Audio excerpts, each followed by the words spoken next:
좀 예배는 좀 특별했으면 좋겠습니다. 그래서 오늘은 설교 처음에 소그룹을 먼저 하도록 하겠습니다. 그래서 우리 GBS별로 좀 돌아앉아요. 질문 띄워주시고요. 첫 번째 조심한 직장인들 퇴사 뭐 이런 거 나왔고요. 뭐 그런 건 신대원 3학년인 저에게는 졸업이 있습니다. 이제 졸업이야. 다 끝났어. 너무 행복합니다. 이런 것처럼 우리는 이렇게 빠른 시일 내에 이루고 싶은 목표가 누구든지 있습니다. 그런데 오늘 본문에 보니까 이스라엘 백성에게도 비슷한 상황이었던 것 같아요. 오늘 본문의 1절 말씀 한번 읽어볼까요? 함께 1절 말씀 읽겠습니다. 시작.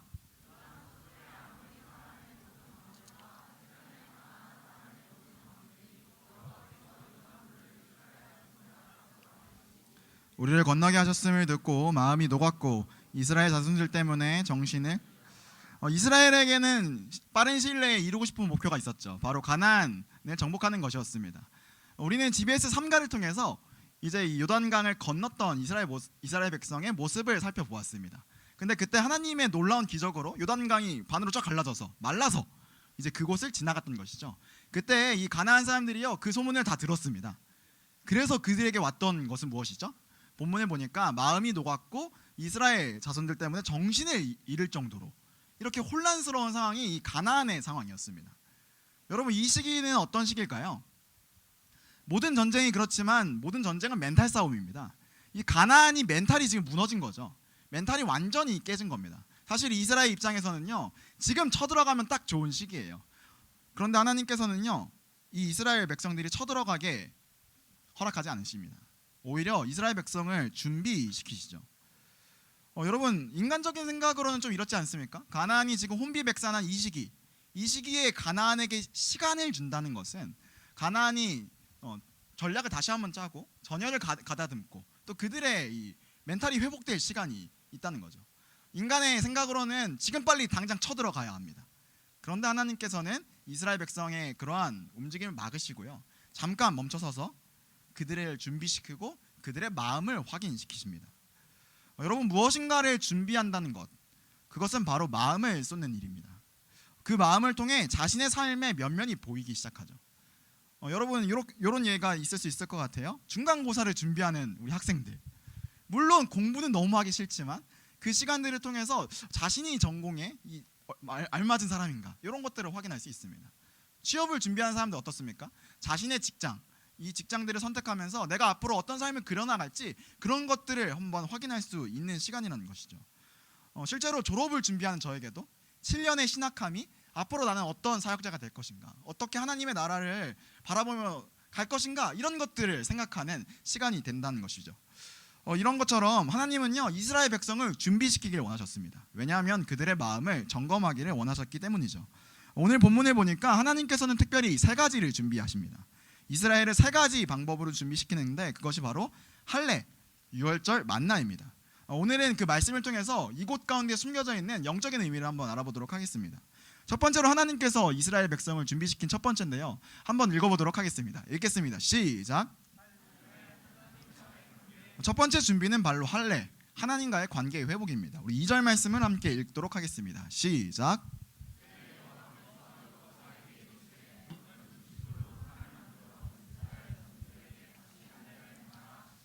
하나님께서 이스라엘을 첫 번째로 준비시키신 내용은요 바로 할례였습니다.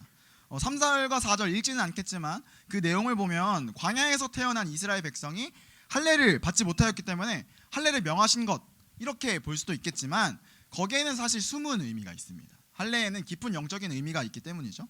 하나님께서 맨 처음 할례를 누구에게 시행하셨냐? 바로 아브라함이라는 사람에게 시행하셨습니다. 그런데 하나님께서 이 할례를 처음 명하셨던 배경이 매우 중요합니다. 아브라함의 가정은 불임 가정이었습니다. 자식이 없는 가정이었죠. 그런데 그런 아브라함에게 하나님께서 약속을 하십니다. 창세기 15장 5절 말씀 함께 읽어보도록 하겠습니다. 시작.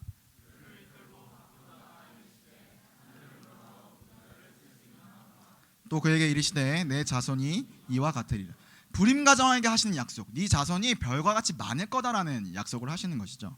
그런데 이러한 놀라운 약속을 대하는 아브라함의 태도가 조금 문제가 있었습니다. 우리 창세기 16장 2절부터 3절까지의 말씀 함께 읽어보도록 하겠습니다. 시작. 사라가 아브라함에게 이르되 여호와께서 내 출산을 허락하지 아니하셨으니 원하건대 내 예정에게 들어가라. 내가 혹 그로 말미암아 자녀를 얻을까 하노라 하매 아브라함이 사라의 말을 들으니라. 아브라함의 아내 사라가 그 여종 애굽 사람 하갈을 데려다가 그 남편 아브라함에게 첩으로 준 때는 아브라함의 아내 사라와 아브라함이 고민을 하는 거죠. 우리는 불임 가정인데 하나님의 약속이 이루어질 수 없다. 그래서 그들이 인간적인 방법으로 그것들을 진행합니다. 그것은 하갈이라는 여종을 아브라함에게 첩으로 준 것이죠. 하나님의 약속에 대해서 아브라함이 반응했던 방법은 인간적인 생각, 인간적인 판단이었던 것입니다. 그래서 그 결과가 어떻냐? 바로 그 결과 하나님과의 관계 단절이 찾아옵니다. 우리 16장 16절 말씀 함께 읽어보도록 하겠습니다. 시작. 이스마엘을 낳았을 때에 아브라함이 86세였더라. 우리 이어서 17장 1절 말씀 읽겠습니다. 시작. 아브라함이 99세 때에 여기까지 읽겠습니다. 16장에서 17장으로 넘어가는 이 사이에 13년이라는 시간이 소요가 됩니다. 그러니까 하나님께서 16장에서 나타나시고 이 17장이 넘어올 때까지 13년 동안 아브라함에게 침묵을 하셨던 것이죠.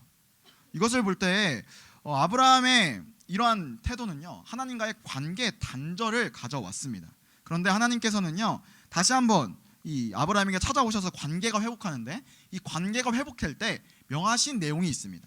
우리 17장 9절부터 11절까지의 말씀을 함께 읽어보도록 하겠습니다. 읽겠습니다. 시작.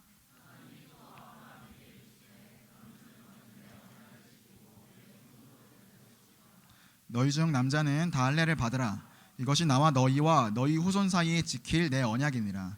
너희는 포피를 베어라. 이것이 나와 너희 사이의 언약의 17장을 보니까 이 관계 회복의 키로, 언약의 키로, 언약을 지킬 것의 그 약속의 증표로 아브라함의 자손들에게 할례를 행하라고 이야기하십니다. 그러니까 이 15장의 언약의 그 지킬 증표, 그것이 바로 할례인 것입니다.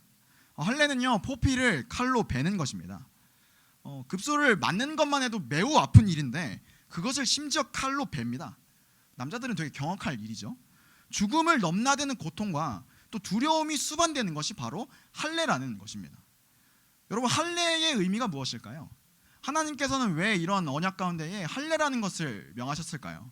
할례는요, 그 포피로 상징되는 그 아브라함의 인간적인 태도, 아브라함의 그 하나님보다 높아지려고 했던 자아, 하나님보다 먼저 앞서갔던 그의 계획, 그것이 잘려나가는 사건이 바로 할례입니다. 그래서 그 할례를 통해서 알 수 있는 것은 하나님과의 관계 회복이, 나의 자아, 나의 인간적인 태도가 버려질 때, 그것이 바로 하나님과의 관계 회복의 키라는 것이죠. 그래서 오늘 본문 여호수아서 5장 8절을 보면요, 재미있는 단어가 나옵니다. 우리 8절 말씀 함께 읽도록 하겠습니다. 시작. 할례 행하기를 마침에 백성이 진중 각 처소에서 머물며 낳기를, 할례를 행하고 낳을 때, 이 낳다라는 단어가요, 히브리어 원어로 보면 하야라는 단어입니다. 이 하야라는 단어는 죽음에서 생명으로 회복된다라는 동사죠. 그러니까 그 성경을 볼 때 하야라는 단어는 죽을 만큼 아플 때, 그리고 죽음에서 생명으로 갈 때 하야라는 단어가 쓰입니다. 그러니까 이 할례가 나을 때 하야라는 단어가 쓰였다는 의미는 우리의 죽어있던 자아, 죽음 가운데 있던 자아가 하나님과의 관계 회복으로 통해서 생명으로 이어진다는 겁니다. 할례는요, 바로 이런 것입니다. 나의 자아, 나의 생각이 너무 커서 하나님을 무시했던 죽음 가운데 있었던 나의 자아가 이 할례를 통해서 하나님과 다시 한번 생명 가운데로 걸어가는 것, 그게 바로 할례라는 것입니다. 그래서 성경은요, 진정한 할례는 마음에 받으라고 이야기합니다. 우리 신명기 10장 16절 말씀 우리 세 번역으로 함께 읽어보도록 하겠습니다. 읽겠습니다. 시작. 그러므로 당신들은 마음의 할례를 받고 다시는 고집을, 성경은 분명히 이야기합니다. 마음의 할례를 받으라. 당신의 높아졌던 자아, 당신의 높아졌던 생각들, 하나님보다 앞섰던 그 모든 것을 할례를 받고 하나님과 생명력 있는 관계로 들어가는 것입니다. 여러분은 어떠하십니까? 혹시 하나님보다 앞섰던 여러분의 생각 있지 않으십니까? 하나님보다 앞섰던, 더 중요했던 생각 있지 않으십니까? 그렇다면 여러분은 지금 마음의 할례를 받아야 할 때입니다. 우리에게 정말 필요한 준비는 어쩌면 이 마음의 할례 받는 하나님과의 관계 회복인지도 모르겠습니다. 자, 그렇다면 두 번째 하나님께서 우리 이스라엘 백성에게 주신 준비가 있습니다. 두 번째 준비 한번 읽어보도록 하겠습니다. 읽겠습니다. 시작. 6월절 과거에서 두 번째로 하나님께서 준비시키신 것은 바로 6월절이었습니다. 우리 본문의 10절 말씀 함께 읽어보도록 하겠습니다. 읽겠습니다. 시작. 14일 저녁에는 여리고 평지에서 6월절을 하나님의 두 번째 준비는 바로 6월절이죠. 여러분 6월절의 의미를 알고 계십니까? 6월절의 의미에 대해서는 성경은 이렇게 이야기합니다. 출애굽기 12장 27절 말씀 함께 읽어보도록 하겠습니다. 시작. 너희는 이르기를 이는 6월절 제사라. 여호와께서 애굽 사람에게 재앙을 내리실 때에 애굽에 있는 이스라엘 자손의 집을 넘으사 우리의 집을 구원하셨느니라 하라 하매 백성이 머리 숙여 6월절은 영어로 패스오버, 넘어가다라는 뜻입니다. 이스라엘 백성은 이런 배경을 갖고 있습니다. 이스라엘 백성은 애굽에서 400년간 종살이를 했죠. 그런데 하나님께서 이스라엘 백성을 모세를 통하여 이제 구원을 하시기로 작정하셨습니다. 그래서 모세를 통해서 하신 것은 애굽 사람들에게 10가지 재앙을 내리는 거죠. 그래서 여러 가지 10가지 재앙이 있었던 이후에 이제 마지막 10번째 재앙이 있습니다. 이 10번째 재앙은 무엇이냐면 애굽 땅에 있는 모든 첫째된 것, 모든 가정의 가축들의 첫째된 것을 이제 죽이는 재앙이 오게 되는 거죠. 근데 문제는 애굽 땅에 있던 모든 가정입니다. 그러니까 그 9가지의 재앙은요 애굽 사람에게만 있었던 재앙인 거죠. 이것과 대조적으로 10번째 재앙은 이제 이스라엘에게도 해당하는 재앙이 된 것입니다. 그런데 하나님께서는요 이스라엘에게 살 길을 내십니다. 그 살 길은 이 양을 잡아서 이제 문설주에 피를 바르는 것이죠. 그래서 여호와의 천사들, 여호와의 군대가 지나가다가 이 피가 발라져 있는 그 집을 보면 넘어갑니다. 그 첫째 되는 것들을 죽이지 않고 넘어가는 것이죠. 그래서 이 6월절은요 이 하나님께서 넘어가 주심, 하나님께서 살려 주심, 요것들을 기억하는 시간이 바로 6월절이라는 것입니다. 하지만 이스라엘 백성은요 민수기 13장에 가면 하나님 앞에서 범죄합니다. 12 정탐꾼이 이제 가나안을 정탐하는데 하나님을 불신하는 모습을 보여지게 되는 것이죠. 그래서 사실 이 애굽에서 가나안까지는요 2개월이면 가는 거리입니다. 그런데 하나님께서 이스라엘 백성을 40년 동안 광야에서 생활하게 하십니다. 물론 6월절도 40년 동안 끊어진 것이죠. 그런데 이제 여리고를 앞두고 가나안에 들어와서 하나님께서 명하십니다. 다시 6월절을 지켜라. 다시 6월절을 지켜라. 여러분 6월절을 지키면서 이스라엘 백성이 기억할 것은 딱 두 가지였습니다. 첫 번째, 애굽 땅에서 하나님이 우리를 구원하셨다. 우리를 넘어가 주셨다. 죄악의 권세에서 우리를 넘어가 주셨다. 두 번째, 우리는 더 이상 노예가 아니다. 우리는 더 이상 노예가 아니라 새로운 삶을 살아가는 하나님 나라의 백성이다. 이것을 이스라엘 백성이 6월절을 통해서 알게 됐던 것이죠. 여러분 6월절은요 과거를 기억하는 절기입니다. 하나님께서 살려주신 것, 하나님께서 새날을 허락하신 것을 기억하는 절기입니다. 그래서 6월절에서는요 과거를 바라봄으로써 미래를 발견하는 것이죠. 과거를 기억함으로써 새로운 날, 새 시대를 기억하는 날이 바로 6월절이라는 절기입니다. 하나님께서 6월절을 통해서 전하시고 싶으셨던 메시지는 바로 이것입니다. 여러분 우리도 마찬가지 아닐까요? 구원받은 우리는요 새로운 삶을 받았습니다. 우리의 매일의 삶은요 새로운 시대입니다. 죄악된 그 어제의 날이 벗어지고 하나님께서 우리를 구원하셔서 새로운 삶이 우리에게 주어졌다는 것이죠. 그래서 저는요 오늘 예배도 마찬가지라고 생각합니다. 오늘 예배도 마찬가지로 6월절의 개념이 똑같이 있는 거죠. 예배는요 우리에게 성경이라는 텍스트로 과거의 하나님의 구원을 우리에게 알려줍니다. 그것이 우리에게 어떤 의미가 있습니까? 우리가 이제 그 과거의 하나님의 놀라운 구원 이야기를 듣고 이제 새롭게 나아갈 힘을 얻게 되는 것이죠. 이것을 통해서 우리에게는요 새로운 날이, 새로운 매일이 펼쳐지게 되는 것입니다. 혹시 여기에 과거에 매여 있는 지체들이 있습니까? 과거의 삶, 과거의 연약함, 과거의 실패에 매여 있는 사람들이 있으십니까? 그렇다면요 여러분 저는 확신합니다. 6월절이 여러분에게 선포되길 원합니다. 과거에서 미래를 보는, 미래를 바라보게 하시는 그 하나님의 은혜가 여러분 가운데 있기를 원하십니다. 여러분 그래서 6월절은 희망입니다. 6월절은요 우리의 한숨이 소망으로 바뀌는 시간입니다. 여러분에게 필요한 것 바로 이 6월절 아니십니까? 하나님은요 이 6월절을 통해서 이스라엘 백성을 준비시키십니다. 세 번째로 하나님께서 이스라엘 백성을 준비시킨 것이 있습니다. 우리 세 번째 한번 읽어보도록 하겠습니다. 읽겠습니다. 시작. 세 번째로 하나님께서 이스라엘 백성을 준비시키신 것은 바로 만나입니다. 우리 12절 말씀 한번 읽어보도록 하겠습니다. 읽겠습니다. 시작. 이스라엘 사람들이 다 자신은 만나를 얻지 못하였고 그 해에 하나님의 마지막 준비는 바로 만나를 끊는 것이었습니다. 이스라엘 백성의 40년 광야 생활에서 이스라엘 백성을 지켜주신 증거가 두 가지가 등장합니다. 하나는 구름 기둥과 불 기둥이죠. 이스라엘 백성이 이제 행진을 하고 광야에서 갈 때마다 하나님께서 밤에는 불 기둥으로, 낮에는 구름 기둥으로 그들이 가는 곳마다 지켜주셨습니다. 그래서 이스라엘 백성은 구름 기둥과 불 기둥을 볼 때마다 하나님이 우리를 지키고 계신구나, 그것을 깨달아 알 수 있었죠. 그리고 하나는 또 한 가지가 있습니다. 그 또 한 가지는 바로 만나였습니다. 매일 아침 이스라엘 백성에게는요 만나가 내렸습니다. 광야에서 어떤 식량이 있었을까요? 식량이 없죠. 그런데 하나님께서는 매일 만나를 공급해 주셔서 이스라엘 백성이 이 하나님을 의지하고 하나님이 지켜주심을 매일마다 깨닫게 하셨습니다. 그런데 이 만나에는요 한 가지 특징이 있습니다. 그 특징은 무엇이냐면 이 만나의 유통기한이 바로 하루였던 것이죠. 인간의 마음이 참 간사합니다. 그래서 이런 생각을 하겠죠. 만나를 보면요 좀 많이 챙기고 싶은 거예요. 내일 만나가 내릴지 안 내릴지 우리는 알 수 없습니다. 그 마음이 있으니까 이스라엘 백성이 만나를 막 많이 챙겨주는 거죠. 쟁여놓는 겁니다. 그런데 이 만나의 유통기한이 하루였기 때문에 이 다음날 이 만나는요 썩었습니다. 먹을 수 없게 되는 거죠. 하나님께서 이스라엘 백성에게 만나라는 유통기한 하루짜리 음식을 공급하셨던 이유는 바로 이겁니다. 너희가 나를 매일매일 의지해라. 너희가 나 없이는, 나의 공급 없이는 매일매일 살아갈 수가 없다. 이것이 바로 하나님께서 이스라엘 백성에게 만나를 주셨던 의미입니다. 그런데 오늘 이 12절에는요 중요한 포인트가 있습니다. 우리 12절 말씀 다시 한 번 더 읽어보도록 하겠습니다. 읽겠습니다. 시작.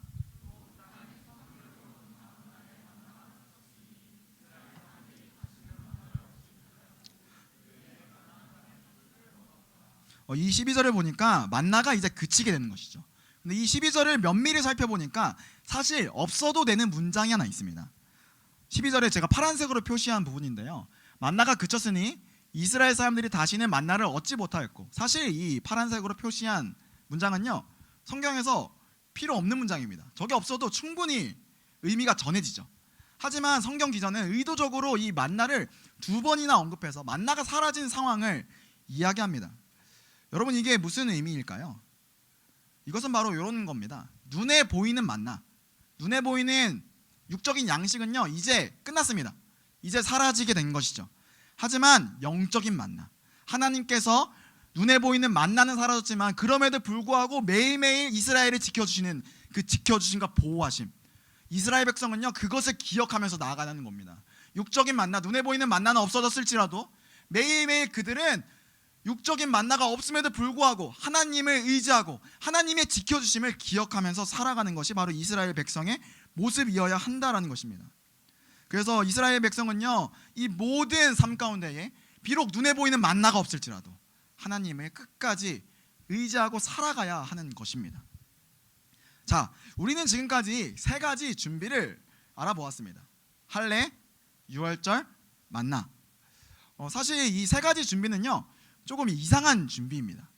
전쟁을 앞둔 이 이스라엘 백성에게 너무나도 이상한 준비인 것이죠. 이런 겁니다. 전쟁을 앞두고 모든 피지컬적인 요소를 다 준비하고 오히려 더 육체적으로 더 단련해야 될 이스라엘 백성에게 할례라는 핸디캡이 주어집니다. 여러분 유월절은 어떻습니까? 유월절은요 어떤 의미에서 과거를 바라보는 절기입니다. 오히려 미래를 바라보고 미래의 전략을 짜야 될 이스라엘에게 하나님은 과거를 바라보게 하십니다. 여러분 만나는 어떻습니까? 전쟁을 앞두고 잘 먹고 식량을 모으고 조금이라도 더 이 먹고 사는 문제를 더 고민해야 될 이 시기에 하나님은 만나를 끊어버리십니다. 마치 이 모습은요, 이 준비는요 하나님께서 이스라엘 백성의 모든 전력을 끊어버리는 것 같습니다. 근데 사실 하나님께서는요 이 사건들, 이 준비들을 통해서 하나님께서 분명히 이야기하고 싶었던 것이 있습니다.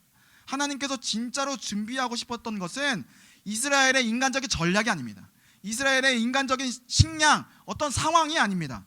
하나님께서는요 상황이 아닌 하나님 그 자체, 이 전쟁을 주관하시는, 이 전쟁을 다스리시는 하나님 그 자체에 초점을 맞추시길 하나님께서 원하셨던 것입니다. 여러분, 그래서요, 이 준비, 이 전쟁 준비는요, 영적인 것입니다. 진짜 준비되어야 할 것은 바로 영적인 준비입니다. 여러분의 삶은 어떻습니까? 우리가 앞서 나눴던 것처럼 여러 가지 우리에게 목표가 있겠죠. 그 목표를 이루기 위해서 우리는요, 준비를 할 것입니다.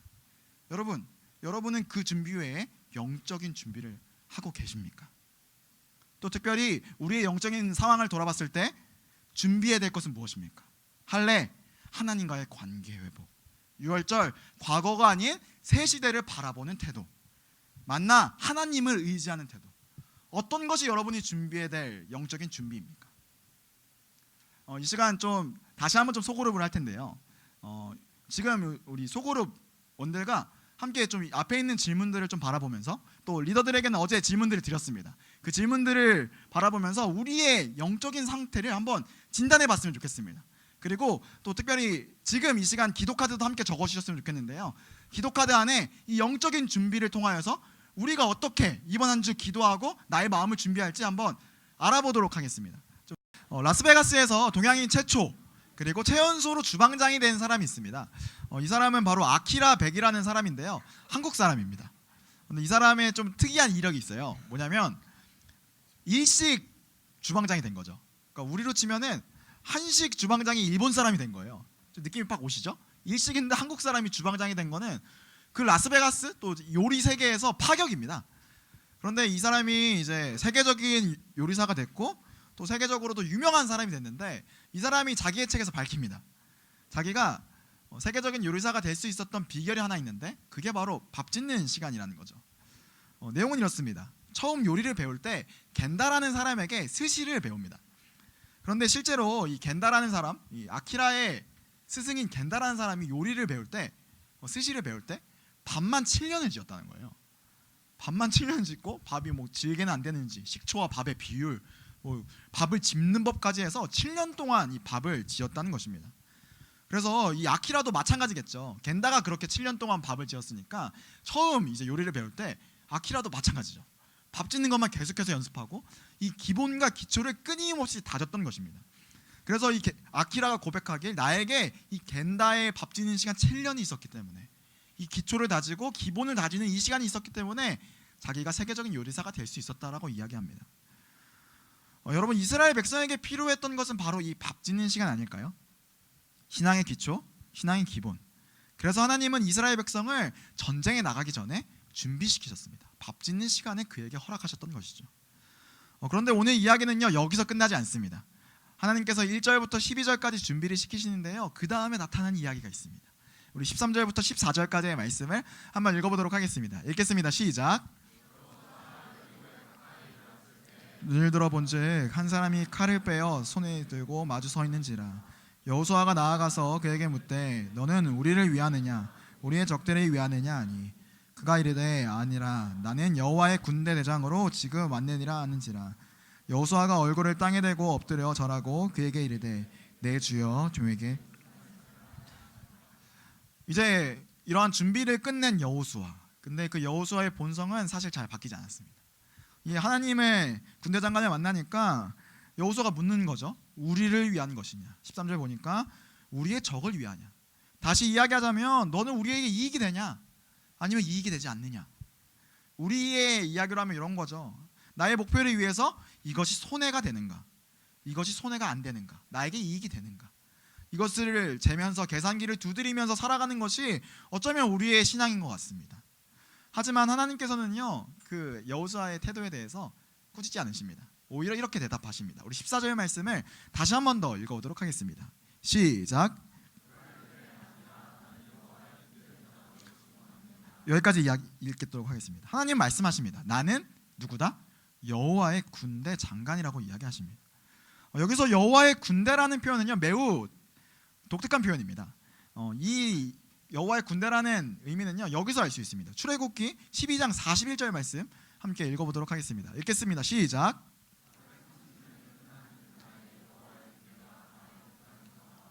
성경에서는 여호와의 군대를요, 이스라엘 백성이라고 표현합니다. 여기서 여호와의 군대는 이스라엘 백성을 지칭하는 것입니다. 그러니까 이 이야기가 무슨 이야기입니까? 하나님이 내가 여호와의 군대 장관이라고 이야기하는 것은 내가 이스라엘의 군대 장관이라는 것이죠. 여러분, 이스라엘의 군대 장관 누굽니까? 여호수아입니다. 모든 군수 통치권은 여호수아에게 있는 것이죠. 근데 하나님 말씀하십니다. 여호수아야, 아니야, 내가 군대 장관이야. 너가 지금 계산기 두드리면서 이게 손해가 될까 이득이 될까 이런 인간적인 생각 아직도 갖고 있구나. 여호수아야, 아니야, 내가 군대 장관이야. 내가 이 전직 주관하는 거야. 그러면서 하나님의 마음은요 이렇게 이어집니다. 우리 15절 말씀 함께 읽도록 하겠습니다. 읽겠습니다. 시작. 여호와의 군대 대장이 여호수아에게 이르되 내 발에서 신을 벗으라. 내가 선 곳은 거룩하니라 하니 여호수아가 하나님 말씀하시죠. 신을 벗으라. 신을 벗으라. 그 당시에 신을 벗는 것의 행위는요 매우 의미가 있는 행위입니다. 신을 벗는 것은 자신의 권리를 포기하는 행동입니다. 롯기를 보면요 롯이라는 사람이 사별을 합니다. 과부가 된 것이죠. 그래서 그 당시의 풍습과 법대로면요 이 과부를요 그 사별한 남편의 형제나 친척이 그 과부에 대한 권리와 책임을 맡아야 되는 겁니다. 근데 롯기를 보니까 그 어떤 친척과 어떤 그 권리가 있던 사람이 롯에 대한 이 권리를 포기하는 것의 상징으로 신을 벗습니다. 보아스가 요구합니다. 신을 벗으라. 너가 진짜 그렇다면. 그래서 신을 벗는 것으로 자신의 권리가 포기되는, 자신의 책임이 포기되는 장면이 나옵니다. 하나님께서 말씀하십니다. 너 신을 벗어라. 이 얘기 뭘까요? 여호수아야, 너의 권리를 포기해라. 이스라엘 군대 장관으로서의 권리를 포기해라. 근데 이 이야기는 여기서 그치지 않습니다. 반대로 이야기하자면 이런 거죠. 여호수아야, 너가 권리를 포기할 때 내가 너 책임질게. 너의 권리 책임질게. 하나님 말씀하십니다. 이 모든 준비 가운데에 하나님 말씀하고 싶었던 게 이거예요. 내가 너 책임질게. 말씀을 맺겠습니다. 하나님께서는요 오늘 우리에게도 7년이라는 밥 짓는 시간을 각자에게 허락하시는 것 같습니다. 여러분의 나눔을 통해서 본인에게 필요한 준비들, 영적인 준비들 뭔지 아셨습니까? 그것들을 통해서 우리가 깨닫는 것은요 하나님께서 그 시간들을 통해 우리를 책임지신다는 겁니다. 우리가 신을 벗고 하나님께 나아갈 때 하나님은 우리의 인생을 책임지십니다. 여호수아서의 이야기는요 이렇습니다. 하나님이 시작하셔서 하나님이 책임지시는 이야기입니다. 저는요 우리 모두의 인생이 그랬으면 좋겠습니다. 우리 모두의 인생이 여호수아의 인생처럼 하나님이 시작하셔서 하나님이 책임지시는 그런 시간이, 그런 인생이 우리의 인생이었으면 좋겠습니다.